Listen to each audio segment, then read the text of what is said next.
Bienvenidos a lo que la familia Assad llamaba hogar. Tenían varios palacios, pero esta era su residencia en Damasco. Y fuimos los primeros en acceder al mundo privado del dictador. Un combatiente rebelde revisó fotos de la familia Assad, y en ellas echamos un vistazo de este tirano alto y desgarbado de Siria, relajándose durante las vacaciones y de la vida que él y su familia llevaban antes de ser derrocado. Los saqueadores arrasaron todo este lugar. Sin embargo, en el caos había detalles reveladores. Ahí está el retrato de Assad, y en el suelo hay objetos de su familia, tareas de uno de los hijos de Assad, un ejemplar del diario de Greg y algo que los niños podrían haber hecho en la escuela.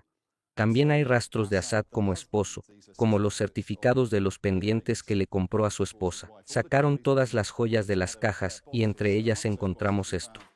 Como sabemos, esta era la casa de la familia Assad, y aquí están lo que parecen ser las fotos de su boda. Este es el día en que Asma, una mujer nacida en Londres, se casó con Bashar al-Assad. En esta foto están con su familia. Y aquí están los dos. Y por supuesto, esto fue muchos años antes de que sus vidas terminaran con una huida al exilio en Moscú. Vean esto. Aquí también encontramos una foto de un Bashar al-Assad muy joven en el ejército, y en la parte de atrás está la huella dactilar del dictador. Este era el tocador de la primera dama de Siria, donde guardaba sus pertenencias más preciadas. Y vemos algunos de los regalos de sus hijos en un océano de lujo. Asma dijo en entrevistas que su familia tenía un estilo de vida de clase media, y aunque sin dudas eso no era cierto, la magnitud del lujo que revela esta única habitación privada creo que realmente nos asombró a todos. De hecho, en el suelo hay muchísimas cajas de productos de marcas de lujo, desde Cartier hasta Hermès y también Lalique. Y mientras su esposo orquestaba el asesinato de cientos de miles, su esposa vivía una vida de opulencia. En el medio del caos, hallamos documentos muy comprometedores para los Assad, registros financieros que muestran que la familia tenía millones guardados en cuentas bancarias extranjeras. Y nuestros guías no tenían ninguna duda de que los Assad han robado muchísimo más. Esto de aquí no es nada. Este es el dinero de todo el pueblo sirio, ya que estuvieron gobernándonos, robándonos y explotándonos por 55 años. Por esta razón, lo que queremos es que congelen estas cuentas y que todo el dinero regrese al pueblo sirio. Y queremos que todo esto regrese a sus verdaderos dueños. Él no es dueño de ese dinero. Y no es el resultado de su esfuerzo. Nos dijeron que había más secretos debajo de la casa, por lo que entramos en un túnel con un insurgente. Se extendía en el subsuelo y parecía nunca tener fin. Aquí hay todo lo que necesitas para vivir mucho tiempo bajo tierra. Hay dormitorios, baños, cocinas y un sistema de filtración de aire. Está protegido por estas puertas que ven aquí a prueba de bombas, y más allá se encuentra un lugar en el que hay generadores que abastecen de energía todo el lugar. Nos dijeron que si entramos en este túnel de aquí, hay una escalera hacia arriba que es realmente interminable, y que nadie sabe a dónde lleva. Este hombre que usó bombas de gas contra su propio pueblo tenía un búnker nuclear y químico en su casa, mientras su familia tenía una vida de lujo y tranquilidad.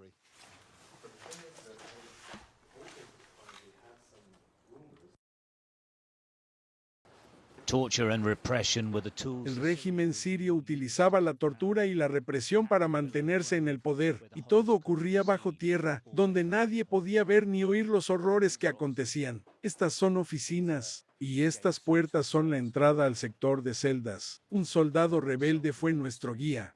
Las celdas son diminutas, y algunos pasaron años aquí. Les daban de comer, pero por un solo motivo. No les daban de comer porque de verdad se preocuparan por ellos y por su salud, sino que querían información y trataban de extraerla de esa manera. Entonces lo que dice es que los mantenían vivos para poder interrogarlos. Sí, solo para eso. Y cuando concluían su investigación los trasladaban a otro lugar. O los mataban aquí. Entonces al obtener lo que buscaban, o aunque no obtuvieran nada, los asesinaban. Sí. En Homs las detenciones arbitrarias eran permanentes. Nadie estaba a salvo. Allí dice Fátima, que es un nombre de mujer. ¿Una mujer? ¿Retenían a mujeres y niños aquí? Así es. ¿De qué se los acusaba al arrestarlos? Tal vez estaban protestando. O quizá pasaron cerca de donde había una protesta. ¿Así que los detenían? Sí, Sin nuestras luces no se veía nada, pero esa era parte de la tortura. النظام بيستخدم هذا الأسلوب بحيث ما يعرف المعتقل إذا el régimen utilizaba este método para que la gente no supiera si era de día o de noche. Permanecía oscuro. Sí, todo el tiempo. Está claro que el maltrato a los prisioneros era premeditado. Lo que ahora se sabe es que hay centros de detención como este y con celdas como esta por toda la ciudad de Homs, pero también existen en el resto del país. Una práctica habitual era dejar los cuerpos de las personas que habían muerto en sus celdas aquí afuera durante varios días. Esto volvía más desagradable la vida de quienes estaban adentro, y funcionaba como una advertencia y básicamente como mecanismo intimidatorio.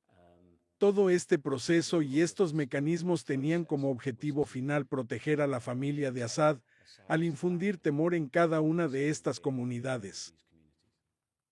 Abu Firas desertó del ejército debido a la tortura que presenció y él también acabó arrestado. ¿A ti también te torturaron? أنت تعذبت كثير Mucho, بالكهرباء con electricidad y herramientas. طبعا ما بدون ما أشوف في غماض على عيني Yo no podía ver nada. Tenía los ojos tapados. Vendados. Eso, من الطرق اللي عذبوني فيها أنا وأخي usaron un método de tortura específico conmigo y con mi hermano. يحطوني أنا يعذبوني قدام Torturaban a mi hermano frente a mí, y luego a mí delante de él. Vaya, مشان يكون حتى ضغط نفسي Era una forma de presionarnos mental y psicológicamente. las celdas están debajo de este complejo de seguridad en plena zona residencial, lo cual es otro mensaje para la población. Los oficiales huyeron con prisa, ya que se dejaron armas y municiones, muchas de ellas de origen ruso. También abandonaron miles y miles de archivos que contienen información sobre las vidas de civiles y sobre sus presuntas creencias políticas. Todos en Siria eran sometidos al espionaje. Nos dijeron que estas personas estaban bajo vigilancia, pero los archivos de los prisioneros se destruyeron cuando cayó el régimen. Quizá nunca sepamos quiénes eran los prisioneros y qué ocurrió con ellos. Soy Stuart Ramsey de Sky News desde Homs. Ahora que el dictador se ha ido y estos hombres están en el poder, podemos mostrarte por primera vez cómo la producción de la anfetamina conocida como Captagon impulsó el narcoestado de Assad. Todo lo que está aquí es materia prima. Sí, aquí está almacenada la cafeína. Por muchos años se advirtió sobre la gran producción de Captagon en Siria y su comercio en Medio Oriente, especialmente en el Golfo. Mire, aquí está la droga. Ya veo. Vaya. Bueno. Hay bastante. Todo es droga. ¿Y todo se compacta y se pone en esos comprimidos? Sí, así es. Todo se comprime y se coloca adentro. Acérquese a ver esto. En el interior de cada esfera de plástico se almacenan 4 comprimidos. Vaya. Así luce el Captagón. ¿Cuánto cuesta cada comprimido? $5. ¿5? Así es, Las esferas valen 20. Es difícil de abrir. lo es. La escala de la producción es impactante, especialmente si se tiene en cuenta que esto solo era una casa de campo de un coronel que pertenecía a la 4ª División acorazada. Este es el sector de la casa donde la familia vivía. Del otro lado solo se encuentra la fábrica. Todo el lujo exhibido en esta casa resulta vulgar. Mientras la mayoría de la población siria vivía en pobreza extrema, debido a los estragos que la guerra civil provocó en la economía, Assad y sus secuaces seguían permitiéndose esta clase de lujos gracias a la producción del Captagón. Abu Bilal acaba de regresar a la granja que fue obligado a abandonar cuando se construyó la casa de al lado.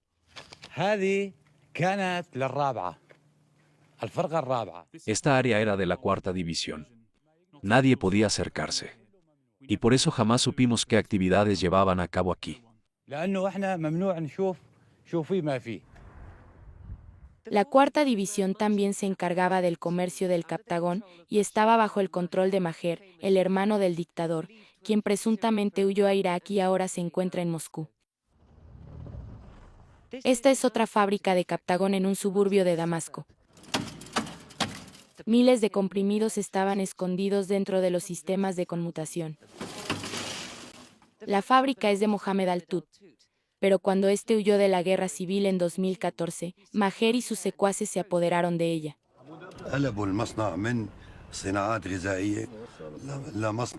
Transformaron mi fábrica de alimentos en una de drogas. Acudí a las autoridades para poder recuperarla, pero nadie me ayudó.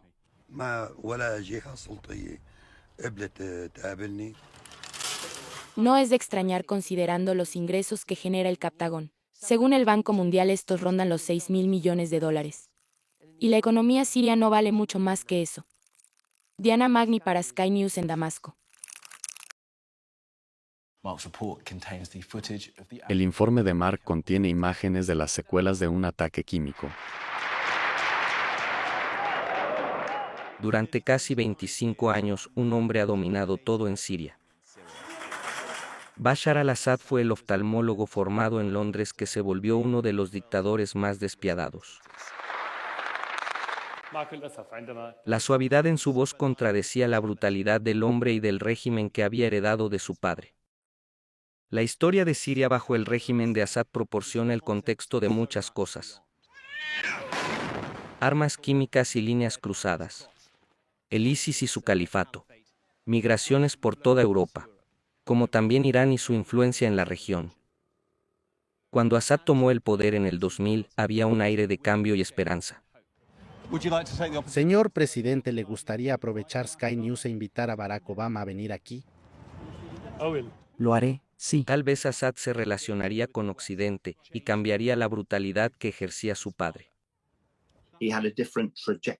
Él tenía una carrera profesional completamente diferente, por lo cual fue una sorpresa que asumiera el cargo. Pero según se dice, Assad sabía exactamente lo que estaba haciendo cuando tuvo la oportunidad de gobernar, y no resulta para nada descabellado que los estados occidentales le hayan intentado decir que si llegaba a convertirse en líder, podría gobernar allí de forma democrática. Pero lo cierto es que las personas difícilmente renuncian al poder porque temen que si lo llegaran a perder, eso significaría el fin de su vida. Pero las protestas se extendieron por Oriente Medio, con gente de Egipto a Túnez exigiendo cambios. Y entonces Assad no pudo tolerarlo. Los manifestantes creyeron que podían hacer lo mismo que otros, derrocar a su tirano, pero este con su policía secreta y generales obedientes los reprimió. La protesta se volvió la guerra civil más larga de la región. Estados Unidos le dio armas a la oposición y trazó líneas rojas.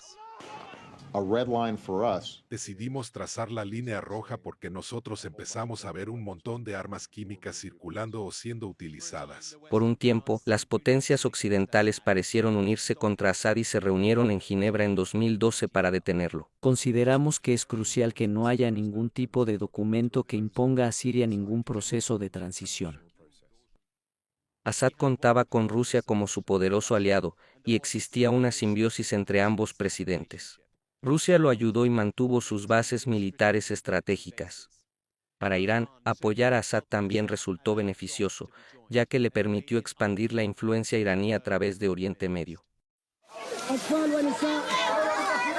En 2013 todo pudo haber cambiado. Estas imágenes horribles del suburbio de Guta en Damasco conmocionaron al mundo. Assad utilizó gas sarín contra su propio pueblo. Según la ONU, fue el peor ataque químico en los últimos 25 años. Cruzaron la línea roja de Barack Obama. Gran Bretaña pidió al Consejo de Seguridad de la ONU que se autorizara el uso de fuerza en Siria, pero no hubo consenso. Tras las desastrosas intervenciones en Irak y Libia, los occidentales decidieron finalmente mantenerse al margen de lo que estaba sucediendo en Siria. Para mí, las armas químicas utilizadas durante el régimen de Assad son sinónimo de su gran maldad. Siempre he dicho que siento que Assad permaneció en el poder porque usó este tipo de armas y porque Occidente no lo castigó por ello. La guerra continuó, pero como una guerra proxy entre Occidente, Rusia, Irán y China. Una gran lucha por la influencia regional se desarrollaba mientras se destruía un país. Fue desde Siria donde el mundo vio por primera vez la brutalidad del ISIS, los rehenes, las decapitaciones, el califato y el terrorismo exportado. Y fue otro extremismo que intentó sustituir a Assad. Millones huyeron del país, causando la mayor migración en Europa desde la Segunda Guerra Mundial. La guerra de Siria y la decisión de Occidente de no intervenir tenían un enorme impacto en la política de los países europeos. Los partidos de extrema derecha prosperaban, mientras los gobiernos liberales dejaban entrar a los refugiados. En 2017 Assad nuevamente realizó otro ataque químico. Donald Trump era el presidente estadounidense, y con apoyo británico y francés autorizó ataques aéreos. Fue un mensaje pero no hubo un cambio. Assad permaneció en el poder, y con los años el movimiento de resistencia quedó reducido a pequeños enclaves en su territorio recuperado. Para 2023, un notable resurgimiento y resistencia lo reintegraron al grupo. Assad dejó de ser un paria en Medio Oriente, y fue recibido cordialmente en la reunión de la Liga Árabe, reconociendo su permanencia en el poder. Sin embargo, un año después todo terminó. Después de más de una década, al final tomó solo 12 días, fruto de los agitados acontecimientos ocurridos en la región ese año. Esto ocurrió debido a la combinación de diferentes hechos, como la destrucción por parte de Israel del Baka Hezbollah de Assad en Líbano, y el bombardeo de las fuerzas iraníes en Siria. Todo ello como consecuencia de los ataques del 7 de octubre en Gaza. Además, Ucrania bloqueó a Rusia, así que ellos ya no pudieron seguir ayudando a su aliado en Siria. Y hubo un cambio en el gobierno de Estados Unidos luego de las elecciones presidenciales. Así que era el momento ideal para actuar. Lo que sucede en Siria no se queda en Siria. Por esta razón, la posibilidad de que hubiera una resolución en un futuro relativamente cercano suponía una gran esperanza. Al mismo tiempo, considerando todos los eventos en curso, la posibilidad de que Siria tomara un rumbo muy similar al de Libia podía suponer numerosos desafíos complejos y amenazas significativas para la estabilidad de toda la región en el futuro. De modo que nuevamente era absolutamente necesario que la democracia comenzara a funcionar de manera inmediata y con la mayor rapidez y eficacia posible.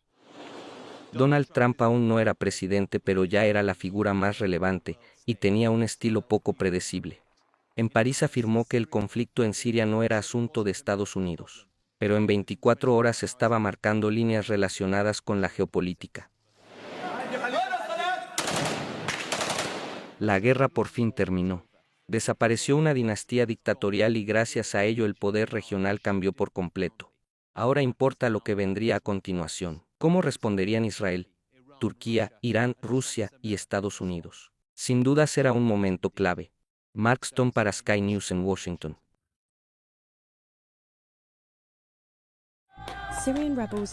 Los rebeldes sirios han capturado bases militares, saqueado el palacio presidencial y tomado varias de las principales ciudades. Y lo han hecho en una semana. El presidente Bashar al-Assad había prometido aplastar a la ofensiva, pero la evidencia muestra lo rápido que cayó su régimen. Sky News ha seguido la rebelión por más de una semana, mediante el uso de 60 videos geolocalizados, con el fin de mostrar cómo los rebeldes avanzan por las principales ciudades y conquistan Damasco. Los rebeldes inician su ofensiva sorpresa en la provincia de Idlib, uno de los últimos bastiones opositores. Luego se dirigen al norte y noroeste de Alepo, la segunda ciudad más grande de Siria, que está bajo el control de Assad desde 2016. Las imágenes del 29 de noviembre muestran a grupos de estudiantes huyendo de la Universidad de Alepo a medida que las fuerzas opositoras se acercan. Por la noche los rebeldes publican un video a 2 kilómetros de la universidad, donde quitan la bandera del régimen cerca de la estatua del difunto hermano de Assad. Al día siguiente las fuerzas del gobierno anuncian su retirada, lo que marca la toma de la primera gran ciudad. Tras la derrota en Alepo, el régimen intenta defender otras ciudades y pueblos, y se dirige a Hama. En las afueras de la ciudad las fuerzas de Assad esperan a los rebeldes, pero estos vuelven a triunfar. Las imágenes grabadas durante 5 días muestran a las fuerzas opositoras en varios pueblos cercanos a Hama, y a los rebeldes tomando bases militares. Los videos publicados el 5 de diciembre muestran las emotivas reuniones tras la liberación de prisioneros en Hama, mientras los rebeldes derriban la estatua del difunto padre de Assad. El ejército se retira, y esto marca un gran retroceso para las fuerzas de Assad. Luego los rebeldes se centran en Homs, una ciudad en el oeste de Siria situada en un cruce clave que conecta Damasco con la costa mediterránea y el norte del país. Cientos intentan huir de la ciudad, ya que los videos muestran largas filas hacia el oeste. El 7 de diciembre los rebeldes anuncian que han tomado la ciudad, y la gente celebra en las calles. Finalmente los rebeldes llegan a Damasco, y el 8 de diciembre, a través de un anuncio en televisión, informan que han liberado la ciudad y a todos los prisioneros. Asad ha huido del país, y Rusia ha declarado la renuncia del presidente. Los videos de la ciudad muestran a individuos saqueando el palacio presidencial, mientras otros celebran en las calles y sobre los tanques. La ofensiva rebelde marca la caída del régimen de 24 años de Asad.